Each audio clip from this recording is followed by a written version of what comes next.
folks, welcome back to Web 2.0.tv, powered by the one and only ProAce technology. We are still live at South by Southwest Interactive, and we're still dry, even though the clouds have started to open up, and they're scaring us a little bit. But I'm wonderfully joined by Dewey Gaedcke.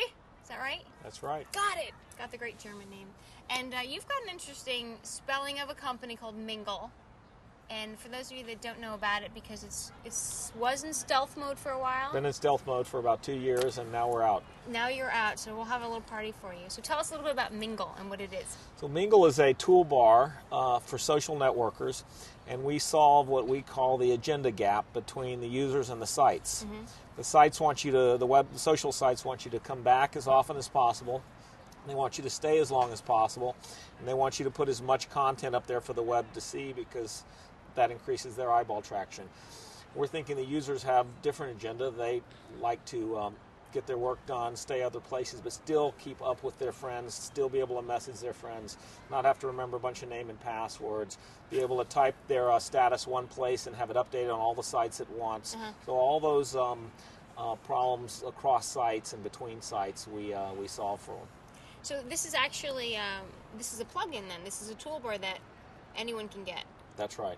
So it doesn't actually, does it work with any kind of platform that you're starting with? Works with Internet Explorer, Firefox, and Flock on the PC right now. We should have the Mac version out in another 10 days, and then we'll probably do a Linux version after that.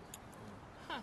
So humor me, but some of us really want to know, how did the name come about, and was this your little brainstorm, and you're downstairs in the basement going, if I could only, and a light bulb goes off? I was actually lost and feared dead for 5 days on an island. Are you serious? I was all over. I was the Natalie Holloway that got found, and I was all over the national news. And that experience of being alone and surviving for 5 days, when there probably were people close by, and when I got back, being an online guy, a technology guy, I was using these various sites, but I realized they really were very much contained and isolated like that island. Mm-hmm. And I didn't like the idea of not being able to communicate between sites and move content between sites and share the same login and all of that stuff mm-hmm. between sites. And so that was the genesis for the Mingle idea about 2.5 years ago. That is fantastic.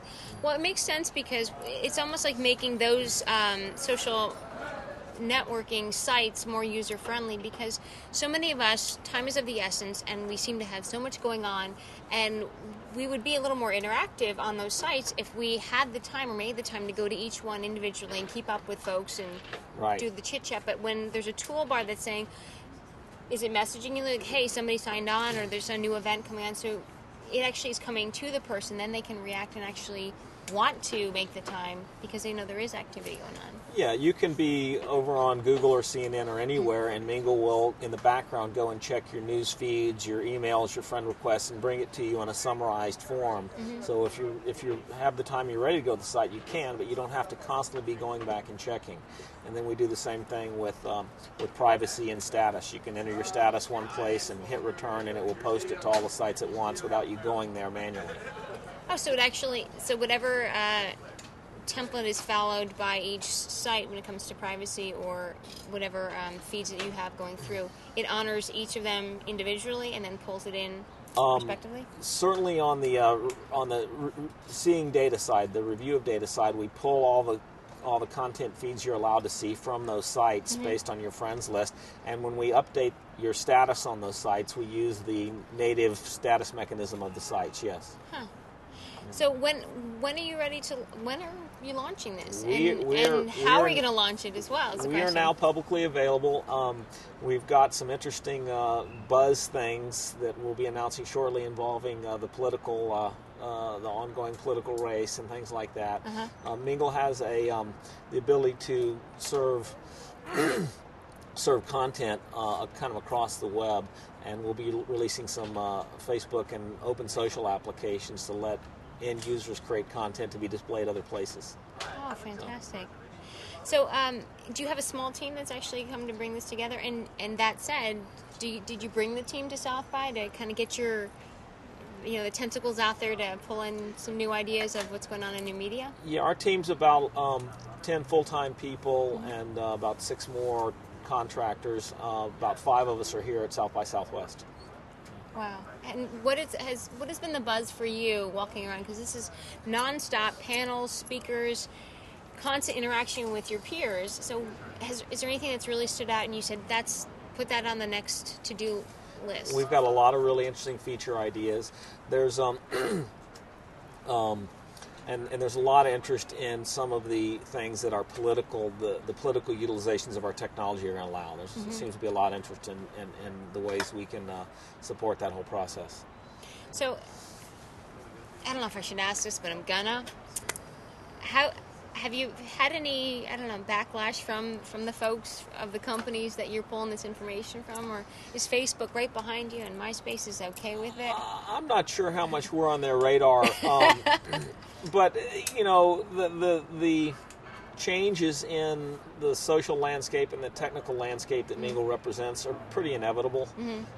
They're not going to do themselves any good wrestling with one company. These are changes that are coming, and so I don't expect a large reaction from them. It actually helps their users, and ultimately benefit those communities, because if you save people time doing meaningless kind of logistical stuff, then they have time to really be more involved and active in the community. Right. So we save the users time so that when they do spend time on a site, they actually do something that's engaging and more purposeful and more useful to their friends. And we think we're going to improve the entire space.